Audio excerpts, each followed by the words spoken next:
اولنی کار دا دی چې موږ د اختر مونځ ادا کړو. ثم نرجع بیا چې کله موږ واپس شو وننحر او موږ قرباني وکړو. فمن فعل ذلك فقد اصاب سنتنا کم سړی چې داسې وکړي د سنت یعنی دا طریقه ټیک ده. ومن نحر فانما هو لحم يقدم لاهله ليس من النسك في شيء کم سړی چې د اختر د ورځې د مونځ نه مخکې قرباني وکړه دته هیڅ شی نه حاصلیږي. نو دې حدیث کې د قربانۍ وخت معلوم شو چې د 10 ذی الحجې د مونځ نه بعد واله تر 12 ذی الحجې پورې ده. د قربانۍ ورځ دا څو ورځې دي؟ د قربانۍ 3 ورځې دي، 10 11 او 12 ذی الحجه. دا 3 ورځې قرباني تاسو کولی شئ. علامه علاءالدین ابوبکر بن مسعود بن احمد الکاسانی وفات 587 هجری فرمای بدایع الصناعی الکاسانی جیل 4 صفحه 198 کتاب وصیه باب فصل و اما وقت الوجوب. د قربانۍ ورځې 3 دي، یوم الاضحى یعنی د غټ اختر ورځ 10 ذی الحجه، 11 ذی الحجه او 12 ذی الحجه ورځ. وأيام النحر 3 يوم الأضحى وهو اليوم العاشر من ذي الحجة والحادي عشر والثاني عشر وذلك بعد طلوع الفجر من اليوم الأول إلى غروب الشمس من الثاني عشر. دلائل زمن سدي دلیل نمبر 1 دا د لیشهدوا منافع لهم ويذكروا اسم الله في أيام معلومات الحج 28 سورة الحج 28 آیات دي. د دپاره چې تاسو قربانی وکئ په هغه مخصوص ورځو کې د الله جل جلاله په نوم باندې. قربت صرف د الله دپاره، لیذکروا اسم الله، دلته خو یذکروا اسم الله دی. امام ابو محمد عبدالرحمن بن محمد بن ادریس بن منذر حنظلی الرازی رحمه الله وفات 327 هجری فرمای قال عبدالله بن عمر رضی الله تعالی عنهما ابن عمر فرمایل المعلومات یوم النحر و یومان بعده. د دې آیات کې چې کوم معلومات راغلي ایام معلومات نه مراد یوم النحر 10 ذی الحجه او 2 ورځې د دینه بعد یعنی 11 او 12 ذی الحجه دا ورځې دي. او ثابته ده د امام ابو عبد الله محمد بن عبد الله بن محمد حاکم وفات 405 هجره فرمایلی عالم طالب هذا العلم ان تفسير الصحابي الذي شهد الوحي والتنزيل عند الشيخين حديث مسند المستدرك للحاكم جلد 2 صفحه 283 سوره الفاتحه لاندې لیکي طالب العلم لدا خبر پیجاندل لازمی ده چې کم صحابه د وحی په وخت کې موجود چې کله وحی راتلا او د موجودو او د نزول قرآن په وخت کې حاضرو نو داغه بیان کرده تفسیر چې کم تفسیر هغه بیان کی د امام بخاری امام مسلم رحمت الله علیه په نسبت باندې د مسند حدیث په حکم کې دی یعنی د مرفوع حدیث په حکم کې دی.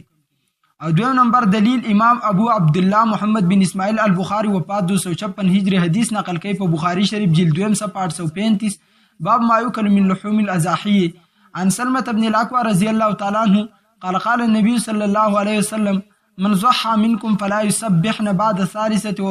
وبقي في بيت منه شيء. فرمای نبی علیہ السلام فرمایل چې تاسو کې کم کس قربانی کوي نو د 3 ورځې نه بعد داغه په کور کې دی غوښه پاتې نشي. نو د دې حدیث نه معلومیږي د غوښې مسله را روانه ده چې د 3 ورځو پورې ایستلولی شي او که نه شي. د دې حدیث نه معلومیږي چې د قربانۍ ورځې 3 دي، ځکه چې په 4مه ورځ د قربانۍ د غوښې د ساتلو حکم نشته نو د قربانۍ کولو حکم څنګه وشو؟ سمجھ ته راله؟ یو فایده ده دلته او فائدہ دغه مسله ده چې په ابتدا د اسلام کې د قربانۍ غوښه د 3 ورځو نه زیات ساتل دا نه و، د دې اجازت نه و، بیا د دې اجازت ورکړی شوی دی. په سنن نسائی کتاب الجنائز باب زیارت القبور کې دی. ان عبد الله بن برید عن ابي قال قال رسول الله نهيتكم عن زيارة القبور فزوروها ونهيتكم عن لحوم الاضاحي فوق 3 ايام فامسكوا ما بدا لكم. عبد الله بن برید د خپل پلار بریده رضی الله تعالی عنہ نه روایت کې بریده نه چې رسول الله علیه السلام او فرمایل ما تاسو د قبرونو د زیارت نه منع کړی وی لیکن اوس درته اجازه در کوم چې زیارت کوئ. دغه شان ما تاسو د قربانۍ د غوښې د 3 ورځو زیاتې نه چې د 3 ورځو نه زیاتې مګ دی په کور کې دی نه منع کړی وی اوس اجازه در کومه چې تاسو خوړی شئ ځان سره جمع کولی شئ. دلته مې یو بله مسله ذهن ته راله، قبرونه د قبرونو د زیارت مسله د په دې حدیث کې نو اسی پکې ابتداءً ذکر کوم بیا کېدای شي موقع میلاو نشي دې په باره کې دا یاد ساتئ چې یو د څلو قبرونو ته تله دي نو تلی شي دا منه د دې وجې نه شوی چې په ابتدا د اسلام کې نه وي چې خلک مسلمانان شي که نو هغه عادت بدلول ولا پکاري مخکې به خلک قبرونو ته تلو نو د عادت یې ولا بدلاو نو منه یې ترې وکړه اوس هم که چېرته داسې حالت پیښ شي چې مثال په طور په عدیرو کې شرکیات شروع کیږي نو علماو له پکار دي چې هغه خلک د عدیرو نه منع کړي د مقبرو نه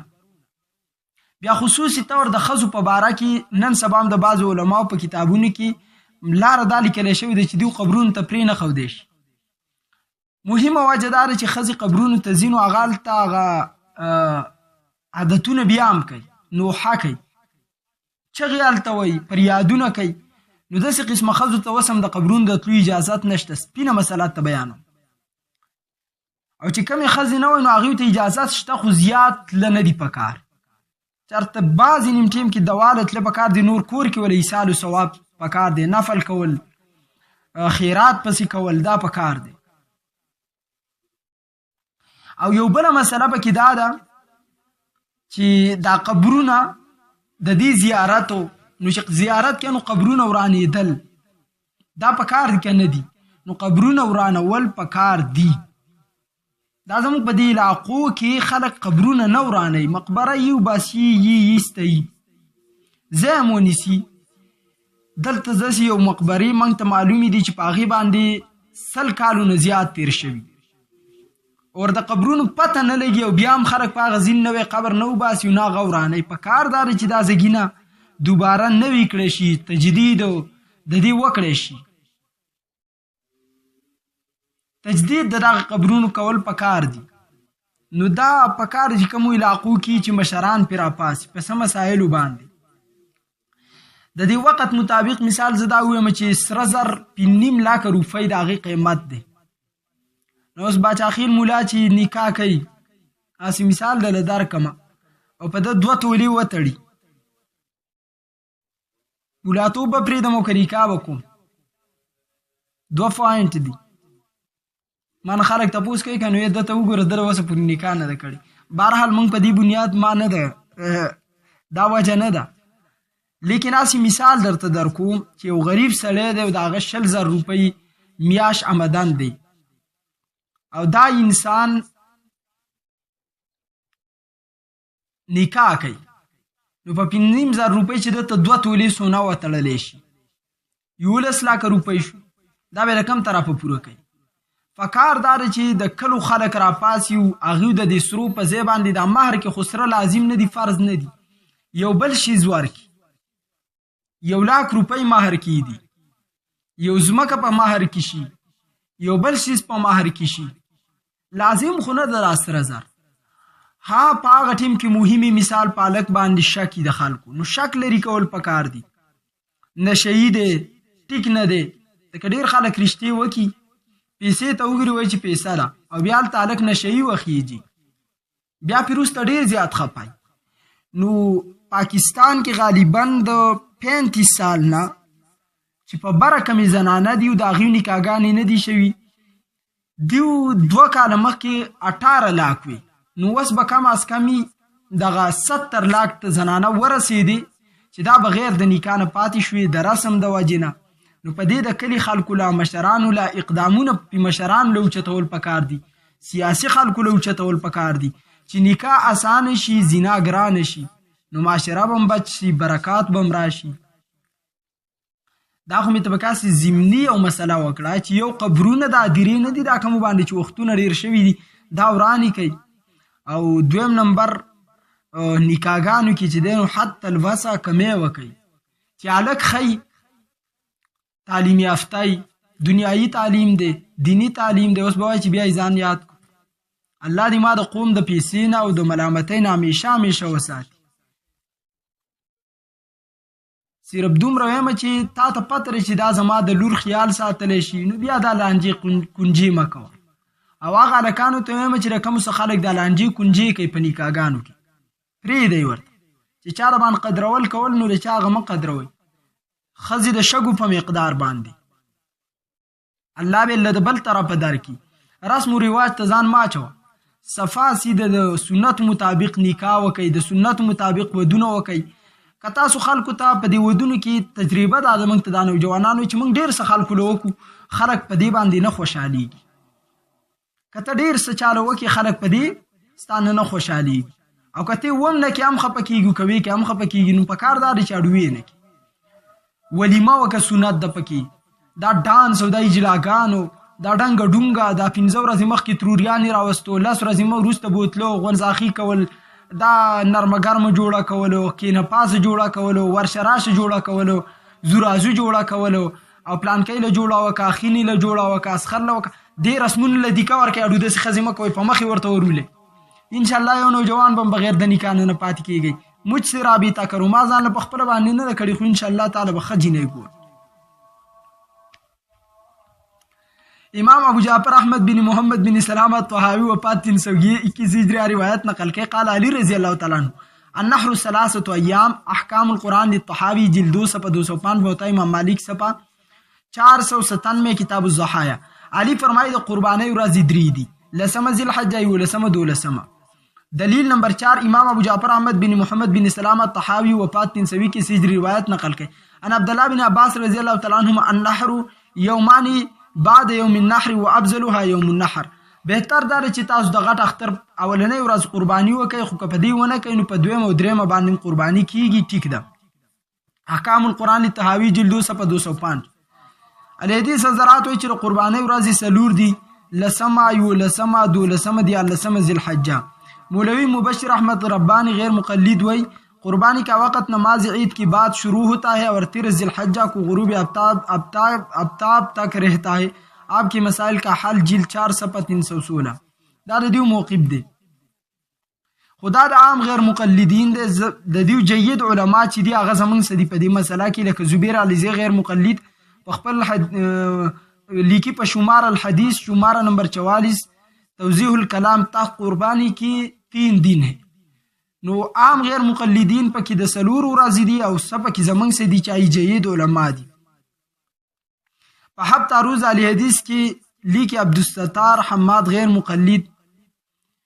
چې قربانی سلور ورځې دي او چې کم خلک دا مسله کې چې قربانی سلور ورځې دي دا غلط ثابت کړل په خپل باندې دی عالم او الحدیث شمارہ 44 سے 11 باندې لکھی قربانی کی 3 دن عید الاضحیٰ اور 2 دن بعد ہے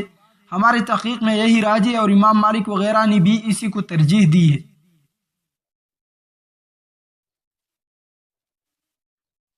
دا دومره په بوغس کې د بعض وهابیان تل لکه دا زبیر علیزی چې کم د دې په مشرانو کې دی د قربانی 3 ورځې د امام ابو حنیفه په نظام دي لسمه یولسمه دولسمه او د امام مالک په نظام دي خو دیو خلکو ته چې امام مالک صاحب وایي چې 3 ورځې دي د امام صاحب د نوم نه دومره لري ځان ساتي او حسد فضله کې ساتي یار امام ابو بکر احمد بن حسین بن علی بن موسی البیهقی وفات 458 ہجری هغه روایت نقل کړه سنن الکبرى للبیهقی باب من قال الاضحی جائز یوم النحر 19717 باندې رواه معاویه بن یحیی الصدفی عن الزهری عن سعید بن المسیب مره عن ابي سعید ومره عن ابي هريره رضی الله تعالی عنه عن النبي صلی الله علیه وسلم ایام التشریق كلها ذبح ایام التشریق دا ټول د ذبح ورځې دي یا لسمه ذی الحجه ایام التشریق شامل ده نو دی وی معلومه شو چې د قربانی ورځ سلور دي نمبر 1 جواب دا اور چې دا حدیث موضوع ہے امام محمد بن عبدالرحمن بن محمد بن ادریس الرازی رحمه الله وفات 327 ہجری طریق نقل کی معاویہ بن یحیی الصدفی عن زهری عن سعید بن المسیب عن ابي سعید الخدری هذا حدیث کذب بهذا الاسناد دا حدیث د دروغ دی په دې سند باندې علل الحدیث لابن ابي حاتم الرازی جلد 1 صفحه 326 او دغه شان په بل مقام باندې فرمای هاذا حدیث موضوع عندي زما په نس دا حدیث موضوع دی علل الحديث لابن ابي حاتم الرازي جلد 1 صفحه 569 جواب نمبر دی کدا موضوع هم نشي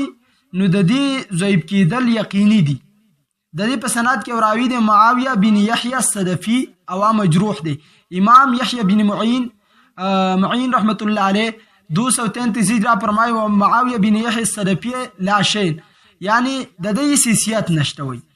او امام ابو زرع الرازی فرمایي 264 هجری وفات دی. لیس بقوی، دا حدیث قوی نه دی، یعنی دا راوی قوی نه دی. امام ابو محمد عبدالرحمن بن محمد بن ادریس ابن ابي حاتم الرازی 327 هجری وفات دی. فرمایي احادیث كلها مقلوبه، دا تمام احادیث چې د بیان کړل په دې کې تبدیلیان شوي. الجرح والتعدیل جل اتم صفحه 384 هجری. علامه شمس الدین محمد بن احمد بن محمد بن عثمان الذهبی رحم الله وفات 748 هجری فرمایي کم چې کتاب الکبائر تاسو ډیر مشهور دی. ضعفوه محدثین دا ضعیف کړل. الکاشف جلد 2 صفحه 277.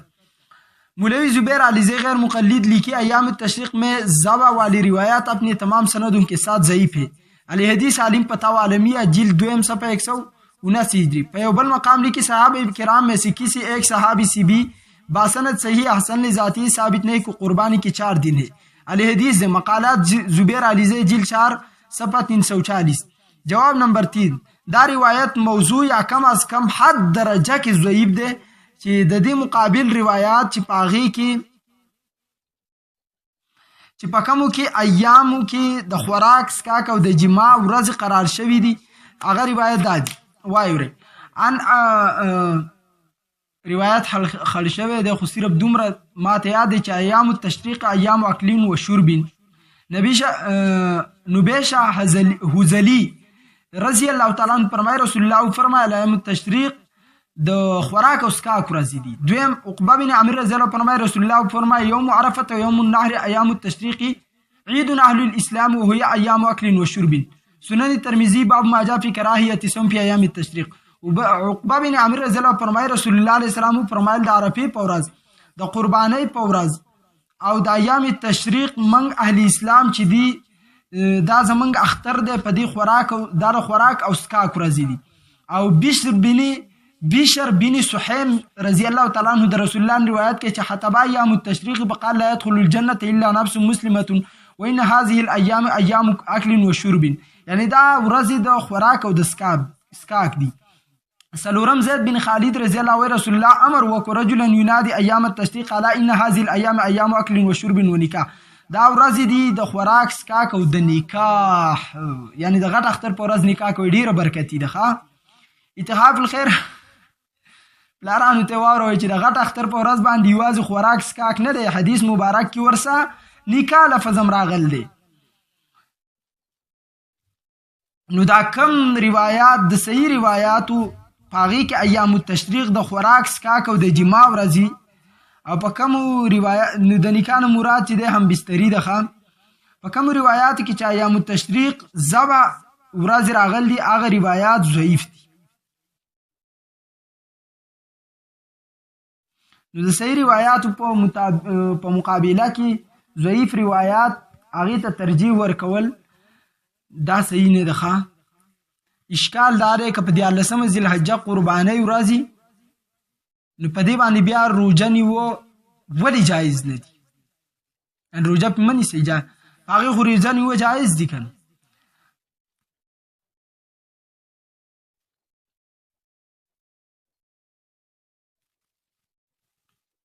دا اعتراض کی زلک خطا شم ساری. اگر 13 ذوالحجہ قربانی کا دن نہیں تو پھر اس میں روزہ رکھنا جائز کیوں نہیں؟ جواب عقل کا تقاضا یہ ہے کہ 13 ذوالحجہ کو روزہ جائز ہونا چاہیے اس لیے کہ وہ قربانی کا دن نہیں، مگر ہم نے عقل کو حدیثی پاک کی وجہ سے چھوڑ دیا. امام ابو جعفر احمد بن محمد بن سلامت وحی وفات 320 کی سجر حدیث نقل کے عن سعید بن ابی وقاص قال امرنی رسول اللہ ان انادی ایام مني أنها أيام أكل وشرب وبيع فلا صوم فيها، يعني أيام التشريق. شرح معاني الآثار باب المتمتع الذي لا يجد هديا ولا يصوم في العشر. حضرت سعد بن ابي وقاص فرمایي چې ماته نبی عليه السلام د مینا په ورځو کې حکم وکړ چې په خلکو کې اعلان وکم چې خلکو د ایام تشریق په ورځ خوراک سکاک او جما ورځې دي، خوراک سکاک او جما کوي،